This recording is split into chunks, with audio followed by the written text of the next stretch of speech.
नमो अरिहन्ताणं नमो सिद्धाणं नमो आयरीयाणं नमो उवज्झायाणं नमो लोये सव्वसाहुणं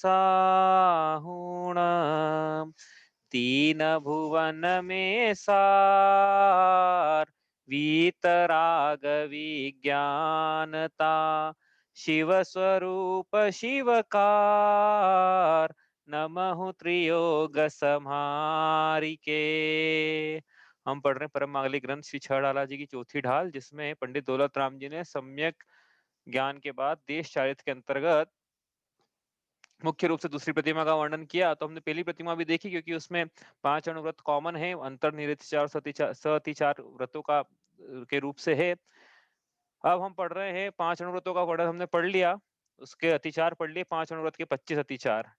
अब हम पढ़ रहे हैं क्या दूसरी प्रतिमा में, कि ये शल्यों से रहित होता है, 5 अणुव्रतों का निर्तिचार पालन करता है, और साथ में एक्स्ट्रा क्या है, डेल्टा है उसमें, कि इसमें 7 एक्स्ट्रा व्रत हैं जो पहली उसमें नहीं थे। 7 कौन से व्रत हैं जिनको हमने एक शब्द में कहा कि शील व्रत हैं। अब शील व्रत के 2 भेद किए फिर हमने, गुण व्रत और शिक्षा व्रत।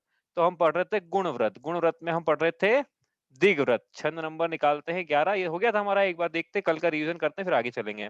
जल मृतिका बिन और नाही कछु गहे अदत्ता, निज वनिता बिन सकल नारी सो रहे विरत्ता, अपनी शक्ति प्रमाण परिग्रह थोरो राखे, दश दिश गमन प्रमाण ठान तसुसी मन नाखे। तो इसमें हमारा चल रहा था गुण व्रत, आखिरी छंद में लिखा है इन्होंने गुण व्रत के बारे में। तो उसके पहले गुण व्रत कहते किसे हैं, किसे कहते हैं गुण व्रत, कल बताया था, जो अणुव्रतों की रक्षा करे और अणुव्रतों के गुणों में वृद्धि करे, ऐसे गुण व्रत हैं। उसकी रक्षा तो करते ही हैं और बल्कि बढ़ाते भी हैं उनको। वो कैसे बढ़ाते हैं आप थोड़ा विचार करना भाई, क्लास के बाद भी जितना विचार होता है हम यहाँ करेंगे, बाकी आपको भी करना है कि हाँ ये किस किस प्रकार से बढ़ाते हैं अणुव्रतों की रक्षा के साथ साथ। तो ये हुए गुण व्रत। अब गुण व्रत के 3 भेद, 3 प्रकार के, दिग व्रत, देश व्रत और अनर्थ दंड त्याग व्रत। उसमें से हमारी चल रही चर्चा दिग्व्रत की। कैसा क्या लिखा है यहाँ पे दिग्व्रत के बारे में, 10 दिशाओं के गमन का प्रमाण करे, मर्यादा कर, फिर उस मर्यादा का उल्लंघन न करना, यह दिग्व्रत नाम का गुण व्रत है, जो व्रत प्रतिमा में हम अभी कह रहे हैं अपने अनुसार 6ठे नंबर पे आ रहा है। ये मतलब 12 व्रतों की चर्चा होगी ना इसमें, तो 6ठे नंबर पे ये पढ़ रहे हैं हम दिग्व्रत। तो क्या देखा था हमने कल इसमें कि यह अच्छा, इसमें एक ना एक शब्द जो कल परिभाषा लिखी थी ना, उसमें एक शब्द छूट गया था, बोला तो था लेकिन लिखा नहीं उसको, वो लिख लेते हैं, नहीं तो वो क्योंकि आज जरूरी है वो शब्द, नहीं तो कल और आज में बड़ा कंफ्यूजन हो जाएगा।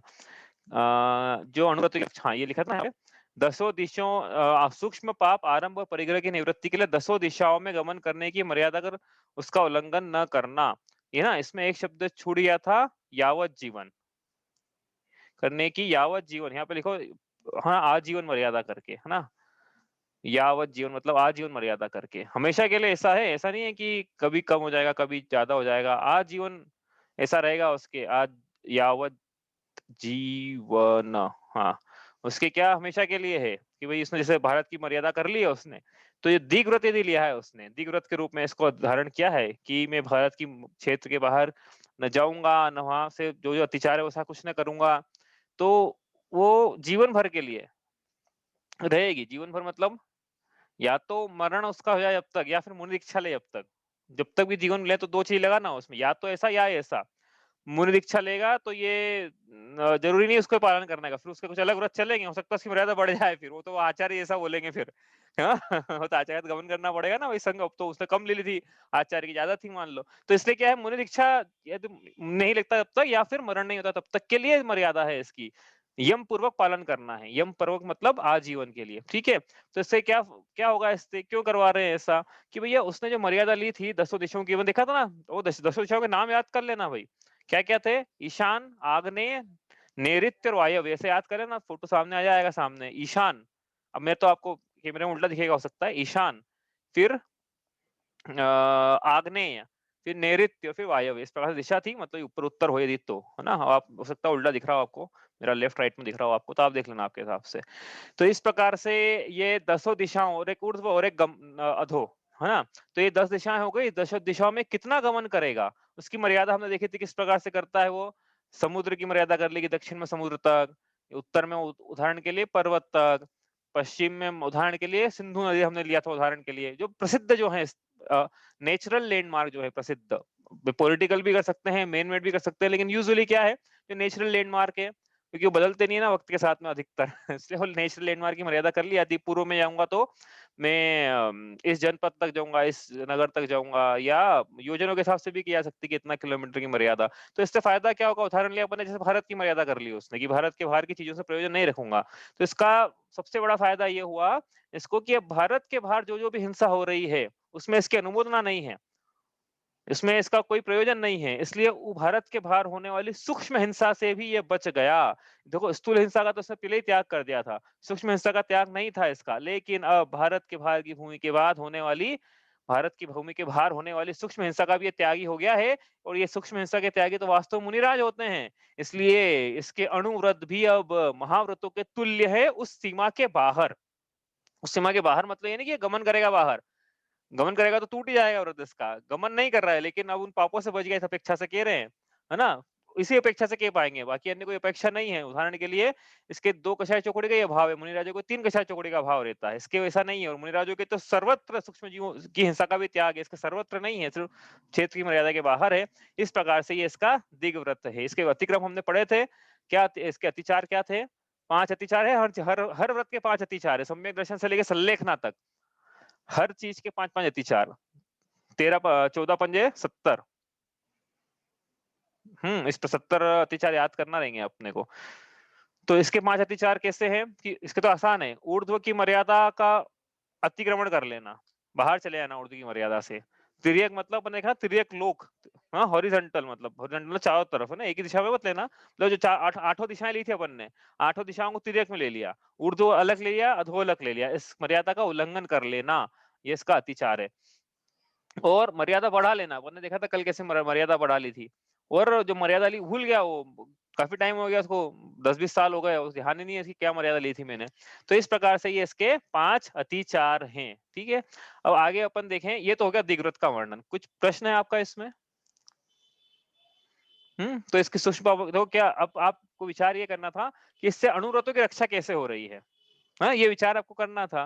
तो देखो जो जो क्षेत्र के बाहर है, वहां वहां की हिंसा से बच गया, ये वहां वहां की परिग्रह की लालसा से बच गया, उस क्षेत्र संबंधी आरंभ से बच गया। तो मूल तो यही थी ना, पाप, मूल पाप के अणुव्रत, भाई अणुव्रत, व्रत किसे कहते हैं? पापों का त्याग ना, अणु पापों का एक देश त्याग।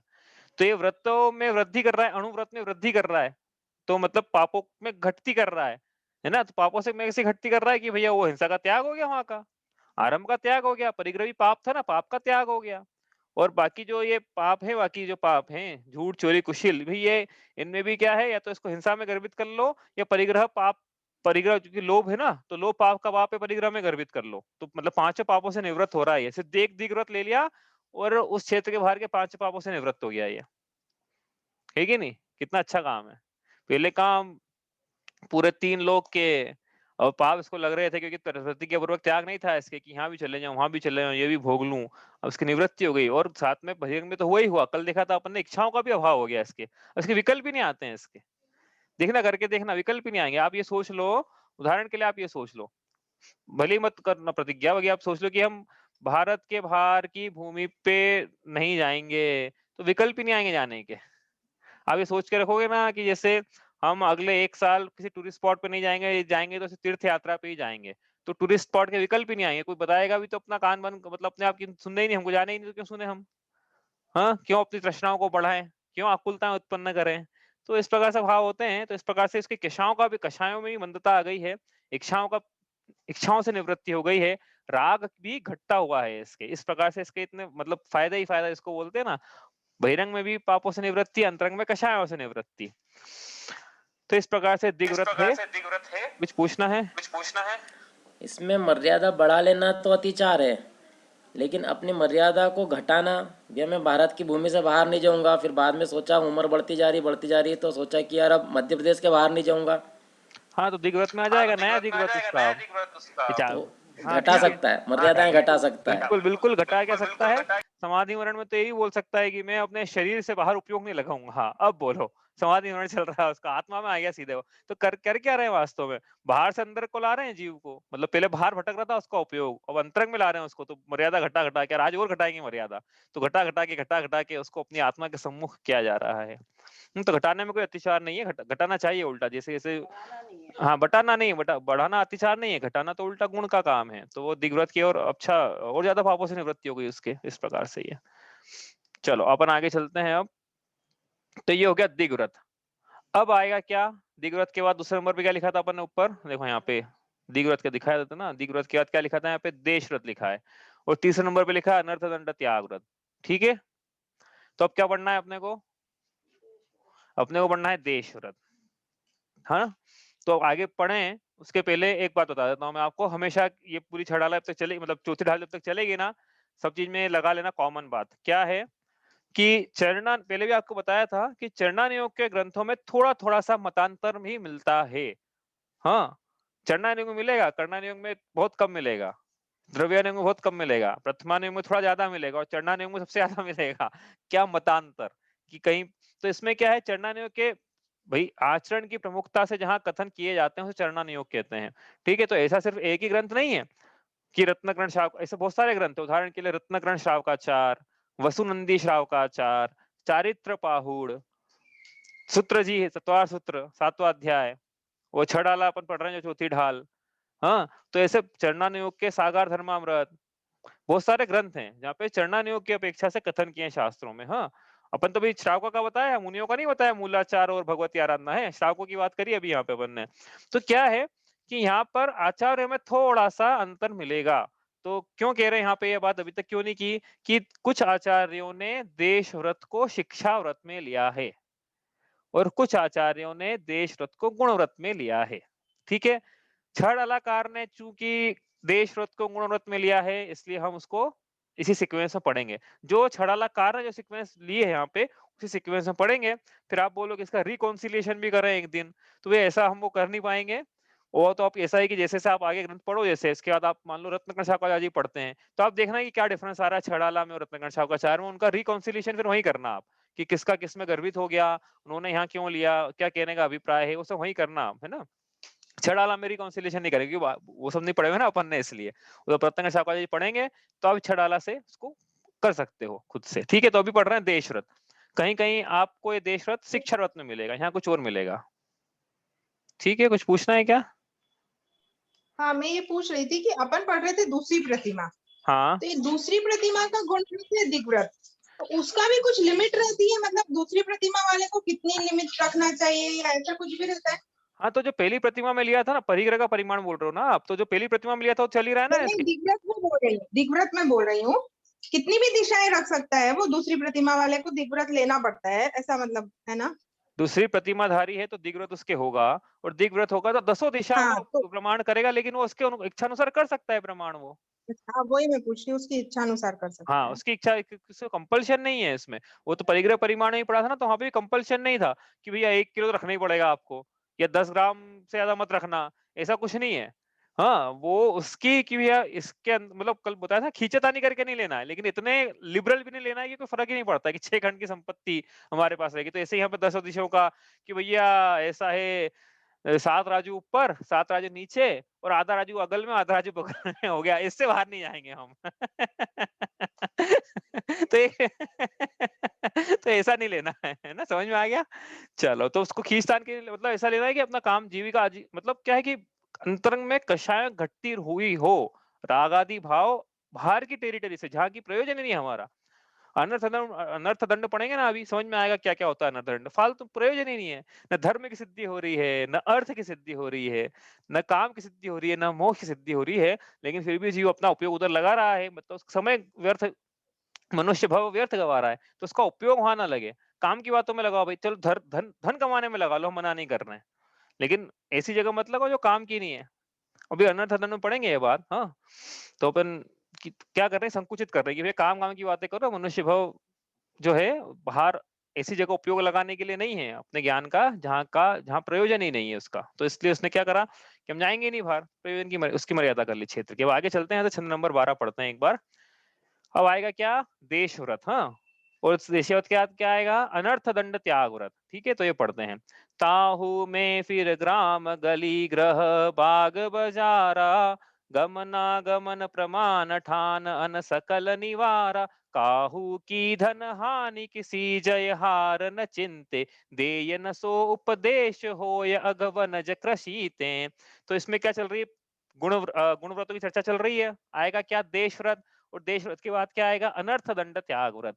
तो इसमें जो पहली दो चरण हैं, इन दो चरणों में देश व्रत का वर्णन है। उसके बाद देश व्रत का वर्णन दो पंक्तियों में हो गया, दो चरणों में। उसके बाद वर्णन आएगा किसका, अनर्थ दंड त्याग व्रत का। तो आगे के दो चरण और 13वां पूरा छंद, उसमें अनर्थ दंड त्याग व्रत का वर्णन है। 14वें छंद में किसका वर्णन है, शिक्षा व्रत का। 4 शिक्षा व्रत है, 4 चरण है। समझ में आ गया, 14 चरण में, 14 छंद में क्या है, 4 चरण में। तो 14वें छंद में शिक्षा व्रत का वर्णन है, और 15वें छंद में संलेखना और कंक्लूजन है। तो ये पूरी रूपरेखा है चौथी ढाल की। इस प्रकार दूसरी प्रतिमा का वर्णन इसमें पूरा होगा। क्या हुआ, क्या हुआ? हाँ, ढाल खत्म, एग्जाम आने वाली है। तो टेंशन होना चाहिए थोड़ा सा, एग्जाम आने वाली है।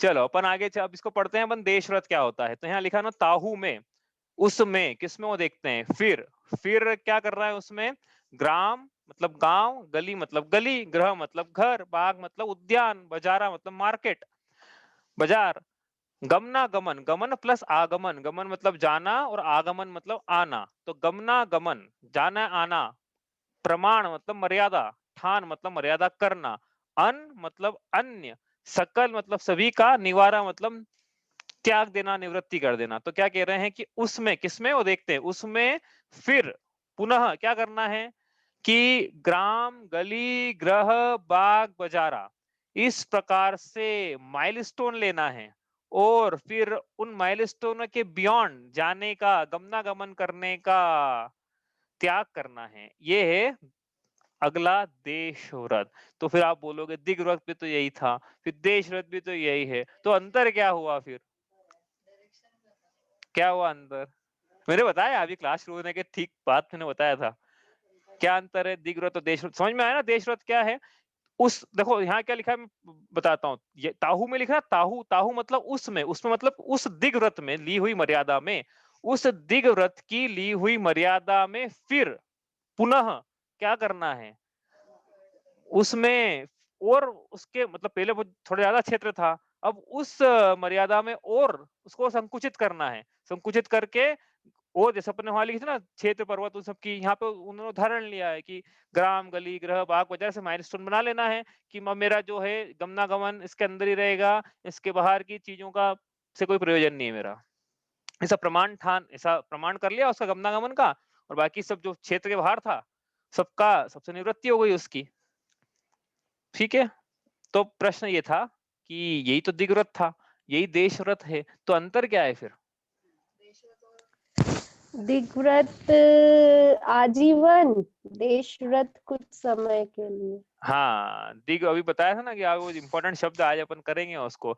दिग्व्रत जो था वो यावत जीवन था, और ये देश व्रत क्या है, देश व्रत आजीवन के लिए नहीं करना है उसको। देश व्रत में क्या करना है उसको कि आज सुबह सुबह लिया उसने मंदिर जाके, इस उदाहरण के लिए कि आज के दिन अगले 24 घंटे के लिए मैं पूर्व दिशा में, पहले मान लो 100 किलोमीटर की सीमा थी उसकी, अब बोलेगा पूर्व दिशा में आज मैं 10 किलोमीटर ही जाऊंगा। तो वो सिर्फ 24 घंटे के लिए उसने 90 किलोमीटर की सीमा का भी परित्याग कर दिया, 90 किलोमीटर की जो क्षेत्र था उसका भी परित्याग कर दिया। तो इस प्रकार से क्या करना है, यह सिर्फ एक दिन के लिए करे, मतलब वो उसी काल की मर्यादा है। एक चाहे तो वो 1 साल के लिए कर दे, 6 महीने के लिए कर दे, चतुर्मास के लिए कर दे, 2 मास के लिए कर दे, 1 माह के लिए, 1 पक्ष के लिए, 1 सप्ताह के लिए, 1 दिन के लिए, हाँ, 1 घंटे के लिए भी कर सकता है उसकी इच्छा हो तो, कि मैं घर से बाहर निकलूंगा 1 घंटे।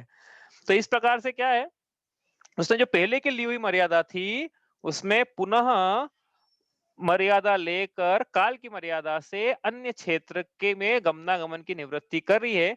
इसका इस प्रकार से करना देश व्रत है। क्या है देश व्रत? कि दिग व्रत में ली हुई मर्यादा में पुनः काल की मर्यादा लेकर क्षेत्र की मर्यादा को बढ़ा, मतलब क्षेत्र की मर्यादा को कम कर लेना। इस प्रकार से ये देश व्रत है। समझ में आया ना अंतर क्या है फिर? तो ये 24 घंटे बाद क्या है, 24 घंटे वापस 100 किलोमीटर की मर्यादा हो जाएगी उसके, अपना उदाहरण जो लिया था उसमें 24 घंटे बाद वापस से। तो करेगा क्या फिर वो कि भाई हो गया हमारा बार, अब ये सब चलता रहेगा ये, तो अगले 24 घंटे बाद वापस से विचार करेगा, ऐसे 24 घंटे के लिए न लेकर कि बार बार कौन उसको, इसलिए क्या करे बार बार कि अपन थोड़े लंबे टाइम के लिए, कि 1 महीने के लिए, 1.5 महीने के लिए, 2 महीने के लिए मर्यादा करके, तो अब फायदा क्या होगा ऐसा करके? वो यही करेगा कि कुछ और भी काम है उसको, ये करते रहे कैलकुलेशन रोज के, हाँ, कि और भी कुछ काम है उसको, यही काम है उसका, क्योंकि अव्रती है वो।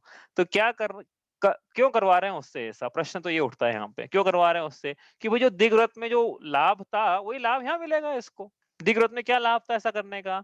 सूक्ष्म पाप की निवृत्ति, आरंभ की निवृत्ति, परिग्रह की निवृत्ति। ये तो बहिरंग में फायदे हुए उसके, बहिरंग पापों का त्याग हुआ। अंतरंग में तत्संबंधी कषायों की निवृत्ति, तत्संबंधी लालसा की, इच्छा की निवृत्ति और तत्संबंधी राग की निवृत्ति, इसका अंतरंग फायदा है। अब बोलो पहले भी तो फायदा हो रहा था और अभी भी हो रहा है, तो ये पहले जो फायदा था वो बड़ी क्षेत्र की मर्यादा के बाहर का था, अब इसको छोटी क्षेत्र की मर्यादा के बाहर का फायदा है, तो इसको फायदा बढ़ गया ना, क्षेत्र बढ़ गया ना इसका, जहां से निवृत्त हुआ ये, इसलिए इसका पापों से ज्यादा निवृत्ति है, कषाय से ज्यादा निवृत्ति है। तो कितनी अच्छी बात है, देखो यहाँ पे समझ में आ रही क्या कहना चाह रहे हैं यहाँ पे, कि भैया ये पहले क्या करवाया इससे कि भैया जो जो प्रयोजन भूत नहीं है, जो जो प्रयोजन भूत नहीं है उससे निवृत्ति ले लो आप आजीवन के लिए, ठीक है? तो टारगेट सेट हो गया लाइफ का कि अपने को ये करना है, ये नहीं करना है, यहाँ जाना है, यहाँ नहीं जाना है। अब मान लो किसने पूरे भारत की सीमा ले ली, अब एक ही समय में ना तो कश्मीर, जिस समय में कश्मीर में उस समय कन्याकुमारी में तो नहीं रहेगा वो, तो फिर क्या करे कि जिस समय कश्मीर में उस समय कन्याकुमारी में जो हिंसा हो रही है, सूक्ष्म हिंसा, उसका दोष लग रहा है इसको, क्योंकि इसके भाव है ना, चारों ओर से जोड़ने के भाव है इसके। तो क्या करेगा फिर ये कि भैया आज तो मैं जा नहीं पाऊंगा कन्याकुमारी, तो आज मेरा कन्याकुमारी जाने का त्याग, ठीक है? इस प्रकार से नहीं करेगा वो, सीमा मतलब उसका जो लाभ है वो इसी प्रकार से, लेकिन जो परिसीमन करेगा, वो परिसीमन यहाँ लिखा है उन्होंने कि परिसीमन किस प्रकार से करेगा कि इस ग्राम के आगे नहीं जाऊंगा, इस गली के आगे नहीं जाऊंगा, सोहनलाल जी के घर के आगे नहीं जाऊंगा, नेहरू पार्क के आगे नहीं जाऊंगा, हाँ, सराफा बाजार के आगे नहीं जाऊंगा, ये इस प्रकार का परिसीमन करेगा वो। तो आपने देखा होगा कि जब हमने दिग्व्रत की बात करी थी, तो वहां पे नेचुरल मार्क्स जो थे, नेचुरल माइलस्टोन्स जो थे, उनकी बात की थी। यहाँ पे पॉलिटिकल या मेन मेड ज्यादा है, ऐसा क्यों? क्योंकि वो नेचुरल थे ना वो, हाँ, वो विस्तृत थे, और ये इसको अब नगर के अंदर रहना है, तो नगर के अंदर कोई नेशनल लैंडमार्क थोड़ी मिलने वाले हैं इसको, नगर के अंदर तो मेन मेड ही लैंडमार्क मिलेंगे, इसलिए यहाँ पे उन्होंने लिखा ग्राम, गली, गृह, बाग, बजारा, इस प्रकार से। तो मेन मेड जो लैंडमार्क है, इसके बाद अपने घर की मर्यादा कर ले कि मैं घर के बाहर नहीं जाऊंगा 24 घंटे, तो घर के बाहर जो भी हो रहा है उससे उसका कोई सरोकार नहीं रहेगा। कहाँ ले जा रहे हैं इसको, पता है? समझ में आ रहा है कहाँ ले जा रहे हैं इसको? इसको, हाँ, अपने आप में ले जा रहे हैं। तो बात तो ये है कि बाहर से तोड़ी सकल जगदंद फंद, क्या करो निज आत्म ध्याओ, अब उसके दंड फंद क्या है, संकुचित होगा यदि एक घर की ले ली जैसे मर्यादा, इसने अपने घर की 24 घंटे की, बाहर का कोई प्रयोजन नहीं है इसको, सारे जगत के दंड फंद सब टूट गए हैं, और क्या करेगा अपने घर में ये? अपनी आत्मा का ध्यान करो, क्योंकि अपने को टाइम नहीं मिलता, लोग बोलते हैं हमको टाइम नहीं मिल रहा है, ये है वो है, अब टाइम ही टाइम है, अब क्या करें, तुम बाहर तो जाना ही नहीं है। तो ये इसको अपनी आत्मा की तरफ ले जा रहे हैं, और दूसरी बात कि मुनि इसको अभ्यास करवा रहे हैं कि भाई मुनिराज बनोगे जब तुम, तब क्या होगा, तब यही तो करोगे, तुमको क्या प्रयोजन रहेगा बाहर से, बाहर की दुनिया से? अपना ही प्रयोजन है, अपना ही प्रयोजन साधो। इस प्रकार से इसके ये दिग्व्रत के बाद देशव्रत की चर्चा यहाँ पे चल रही है, ठीक है? कुछ पूछ रहा है? देवव्रत आचार्य के सानिध्य में ले सकते हैं, लेना है, और ये देश व्रत अपन कहीं भी ले सकते हैं, हाँ हाँ, वो तो क्या मंदिर है, में बैठ के या घर में कहीं भी। हाँ हाँ हाँ हाँ, तो जब वो जब 12 व्रत लिए थे ना, तो 12 व्रत तो वहीं पे लेना, क्योंकि तो आजीवन लिए थे। अब लेकिन ये जो है देश व्रत, ये तो आजीवन के लिए नहीं है, तो ये तो इसके लिए आचार्य के सानिध्य में जाने की जरूरत नहीं है, तो देव की और शास्त्र के सानिध्य में या घर में अपन प्रतिज्ञा कर सकते हैं, कायोत्सर्ग पूर्वक। कायोत्सर्ग कर लो एक बार, हो गया अपना, प्रतिज्ञा हो गई बस। आचार्य विश्वनाथ जी बोलते ना, ये कायोत्सर्ग करो, भी कौन प्रतिज्ञा ले रहा, भी कायोत्सर्ग करो, बस हो जाती प्रतिज्ञा कायोत्सर्ग करके, इस प्रकार से। हाँ, अब क्या है, नहीं, हाँ, अब ये प्रश्न ये है कि भाई ये जितने भी व्रतों की चर्चा चल रही 12 व्रतों की, क्या ये व्रती लेगा या अव्रती भी ले सकता है? तो अव्रती भी ले ले, लेकिन उसकी फिर व्रत की संज्ञा नहीं कहलाएगी, वो तो 12 व्रत साथ में लेगा, तुरंत की संज्ञा है। एक-एक व्रत ले लिया जैसे कि चलो सामयिक करेंगे या 24 घंटे की, तो पापों से निवृत्ति हो जाएगी उसकी उतनी देर के लिए। लेकिन पाँचों गुण स्थान नहीं बनेगा। पाँचों गुण स्थान में जैसे गुण श्रेणी निर्जरा होती है वैसी उसकी नहीं होगी। हाँ, लेकिन उतनी देर के लिए पापों की निवृत्ति का ज़रूर उसको लाभ रहेगा। हाँ, तो ऐसा लिया जा सकता है। ठीक है, आई बात समझ में? आगे चलें यहाँ से। चलो, फिर क्या पढ़ रहे थे? ताहू में फिर ग्राम गली, तो इस प्रकार से ये लैंडमार्क है। उसके बाद गमनागमन प्रमाण ठान अन सकल निवारा। अब इसमें भी वही बात है जो कल कही थी। क्या कही थी कल? क्यों जो अभी बताया ना, बहिरंग पापों का त्याग और अंतरंग कषायों की निवृत्ति, ये फायदा है। साथ में कल एक बात और बहुत इंपॉर्टेंट कही थी। क्या कही थी? कि मर्यादा के बाहर इसके यह दिग्व्रत महाव्रतों के समान है, वैसे ही मर्यादा के बाहर ये देशव्रत और ये अणुव्रत जो हैं, यह महाव्रत की संज्ञा पाते हैं। क्यों? क्योंकि इसके मर्यादा के बाहर की इस क्षेत्र में होने वाली सूक्ष्म हिंसा की भी निवृत्ति अब हो गई है। स्थूल की तो पहले ही हो गई थी, बार-बार कह रहे हैं, स्थूल की तो पहले ही हो गई थी। सूक्ष्म की नहीं हुई थी, लेकिन अब सूक्ष्म की भी निवृत्ति हो रही है। इसका बहुत बड़ा क्या है, लाभ है। पापों से बचाते हैं ना व्रत। व्रत क्या है? जो पापों से बचाते हैं। हाँ, पापों के त्याग को व्रत कहते हैं। तो ये व्रत जो है, गुण व्रत की रक्षा कर रहे हैं कि नहीं कर रहे, समझ में आ रहा है ना अब? परिग्रह से बचा लिया बाहर के। पहले तो परिग्रह परिमाण किया था इसने, हिंसा का परिमाण किया था स्थूल रूप से, अब सूक्ष्म रूप से भी करवा रहे हैं। बताओ इसमें हो गया सूक्ष्म रूप से? हुआ कि नहीं? मतलब वो क्षेत्र के बाहर तो हो गया सूक्ष्म रूप से। तो गुणों में वृद्धि को प्राप्त हुए कि नहीं हुए? अणुव्रत गुणों में वृद्धि को प्राप्त हुए, हो रहे कि नहीं हो रहे हैं? दिग्व्रत से और देशव्रत से। तो इस प्रकार से ये गुणव्रत है। इसलिए यहाँ पे अब देखो, यहाँ पे तो हमने बोल लिया गुणव्रत है। अभी लेकिन अभी रत्नाकर सावकाचार्य जी पढ़ेंगे ना, तो वहाँ क्या बोलते पता है? इस प्रकार से ये शिक्षा व्रत है। वहाँ बोलना पड़ता, और वहाँ उन्होंने ऐसे लिखा आचार्य संबंधभद्र ने, ये शिक्षा व्रत है, तो वहाँ वैसा लिखा। तो वो दोनों प्रकार से लगाना, ऐसा नहीं है कि भई ये एक ही है तो ऐसा नहीं है। वही वहाँ पे शिक्षा व्रत में ले सकते हैं उसको, कि शिक्षा दे रहे हैं ना ये। क्या शिक्षा दे रहे हैं? कि हम अपनी बस अपनी जो प्रयोजनभूत चीजें हैं, वो थोड़ी देर के लिए उससे ही हम प्रयोजन रखेंगे, बाकी दुनिया से तो ये शिक्षा मिल रही है, उन्हें शिक्षा लेने की। मुनिराज भी ऐसे ही करते हैं ना, प्रयोजन ही नहीं हमें कुछ। कोई आ जाए वहाँ पे, पहली जब क्लास थी ना, पहली पहली दूसरी क्लास थी, तो ये उदाहरण लिया था कि हम मुनिराज के पास जाते हैं, तो हम क्या बोलते हैं कि पहचाना कि नहीं? हाँ, वो अपने को पहचानने के लिए दीक्षा नहीं ली उन्होंने। तो आपको पहचानते भी नहीं हो, नहीं पहचाना तो ज्यादा अच्छा है, वो अपनी आत्मा को पहचानते हैं भैया, उसके लिए उन्होंने दीक्षा ली है, उसमें लीन होने के लिए। तो ये स्वयं को पहचानने के लिए, बहिरंग से निवृत्ति पाने के लिए ये शिक्षा व्रत भी है। इसीलिए जब वो पढ़ेंगे, क्या शाहुकाचार्य जी पढ़ेंगे, तो ये एग्जाम में प्रश्न आ जाए ना भैया, गुणव्रत की शिक्षा व्रत तो छड़ाला के हिसाब से लिखना है आपको।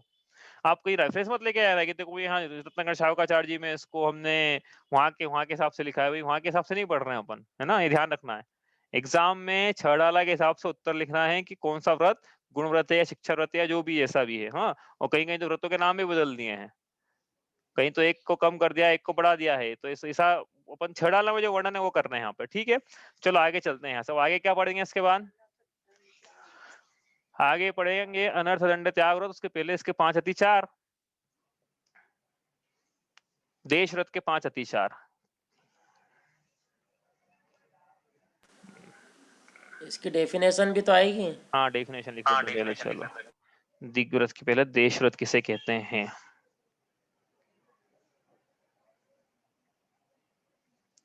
देश व्रत, दिग्व्रत में ली हुई क्षेत्र की मर्यादा को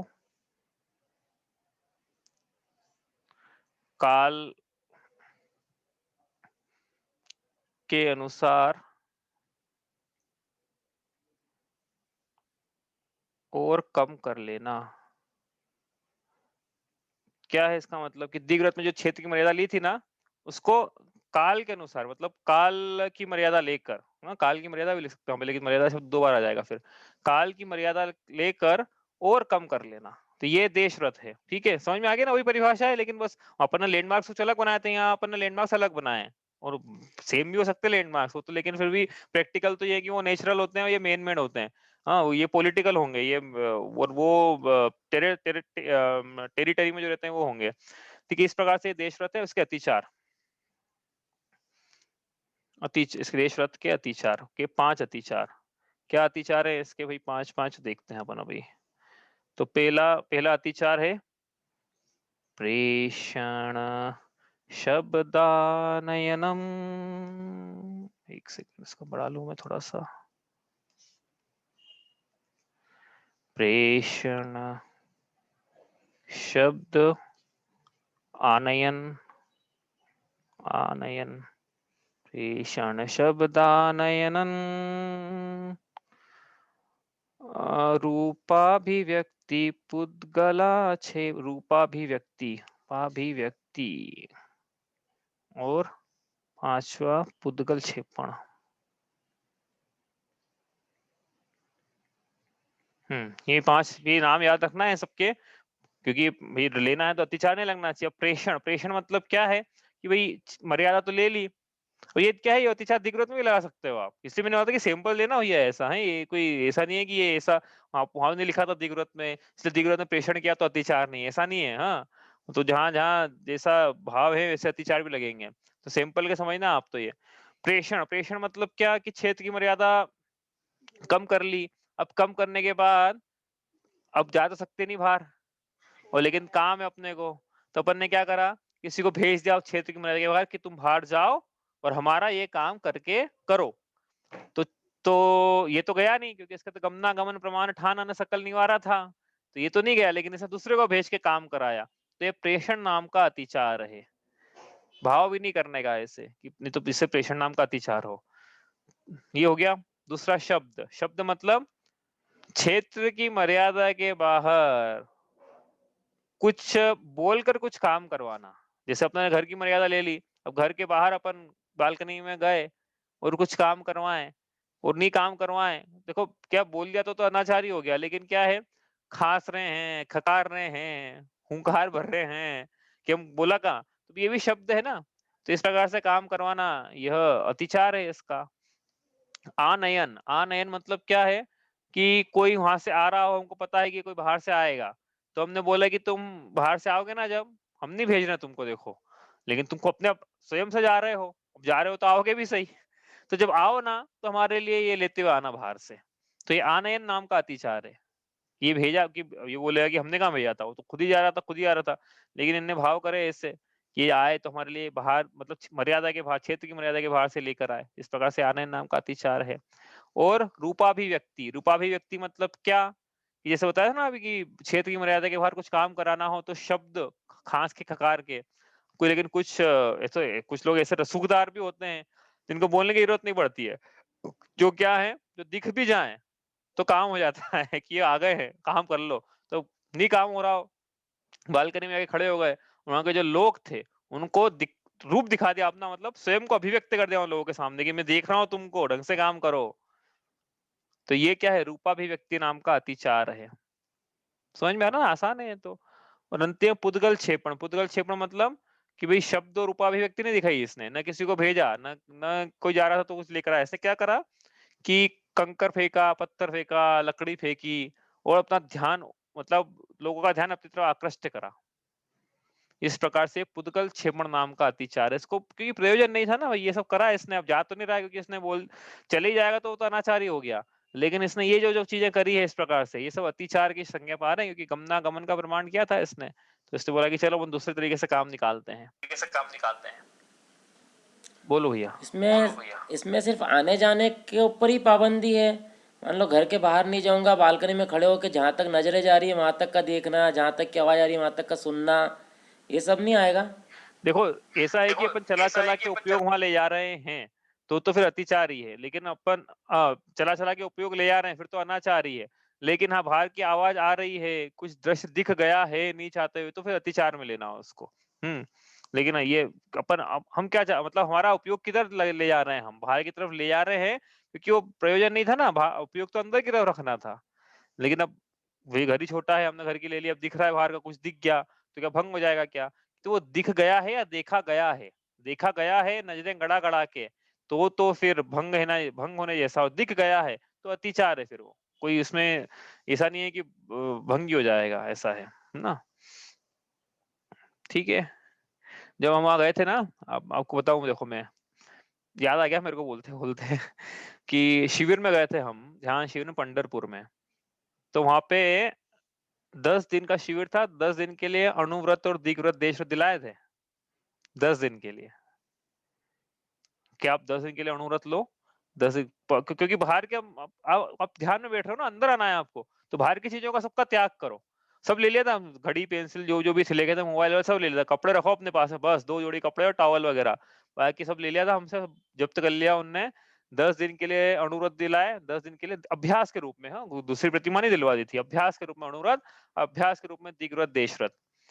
तो क्या है, अब फिर वो करके क्या करे, तो अब वो जब ले लिया ना, तो भाव ऐसे आ रहे थे कि बाउंड्री वॉल के बाहर देखने तक के भाव नहीं आ रहे थे, कि उन्होंने दिग्व्रत ऐसे लिया था कि बाउंड्री के बाहर नहीं जाना है आपको, वो टेंट लगाया उसके बाहर नहीं जाना है, लेकिन बाउंड्री बनी हुई थी उसके ऊपर का तो आर पार दिखता है, क्योंकि वहां टहलने का भी था कि आपको आधे घंटे चहलकदमी करनी है, तो आप वो शरीर के लिए अच्छा नहीं रहेगा। अब चहलकदमी करें और बाउंड्री वॉल के बाहर दिख जाए तो क्या करें, तो इसलिए एरिया हाँ ये भी दिलवाया था, एरिया समिति से चलना है आपको, तो अब एरिया समिति से चलो, बाहर का दिखेगा ही नहीं आपको, वो दिख जाए तो फिर क्या करें, तो फिर अतिचार के रूप में लेना, ऐसा नहीं कि वहां चला चला के देखने लग जाए बाहर का ट्रक जा रही है। तो फिर वो ठीक नहीं है, प्रयोजन की सिद्धि नहीं होती ना उससे। अपने को क्या है कि ये स्वयं सोचना है व्रती को कि हम कितना पापों से बच सकते हैं, कितना बाहर को छोड़ के पर से खस के निज में बच सकते हैं। हाँ, तो यदि बाहर का इस प्रकार से शब्द पढ़ रहे हैं कान में, तो उसका तो कुछ नहीं कर सकता है अब ये। हाँ, लेकिन कोई जानबूझ के संगीत बज रहा हो और अपना उपयोग ही उधर ले जा रहा है कि वाह कितना अच्छा संगीत बज रहा है, तो फिर तो भंग रूप होने जैसा है, और शब्द पढ़ रहे हैं तो अतिचार होने जैसा है, इसलिए एकांत स्थान पे हाँ अपन इस प्रकार से व्रतों को धारण किया जाता है। चलिए, कोई प्रश्न? इतना ही करते हैं, समय एक्चुअली लेट शुरू करी थी ना, ज्यादा हो गया है। कोई प्रश्न है और? चलिए इतना ही करते हैं। शांति सुधा बरसाए जिन वाणी, वस्तु स्वरूप बताए जिन वाणी, पूर्वापर सब दोष रहित है, वीतरागमय धर्म सहित है, परमागम कहलाए जिन वाणी, मुक्ति वधु के मुख का दर्पण, जीवन अपना कर दे अर्पण, भव समुद्र से तारे जिन वाणी, राग द्वेष अंगारों द्वारा, महाक्लेश पाता जग सारा, सजल मेघ बरसाए जिन वाणी, सात तत्व का ज्ञान करावे, अचल विमल निज पद दर्शावे, सुख सागर लहराए जिन वाणी, शांति सुधा बरसाए जिन वाणी, जहाँ वाणी के ज्ञान ते सूझे लोकालोक, सो वाणी मस्तक नमो सदा देत हूँ धोख।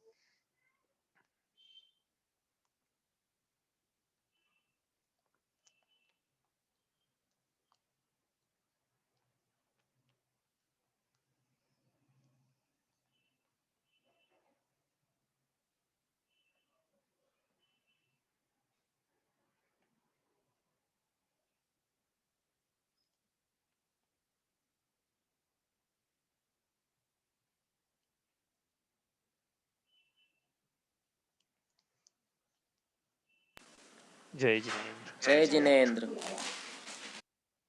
जय जिनेन्द्र।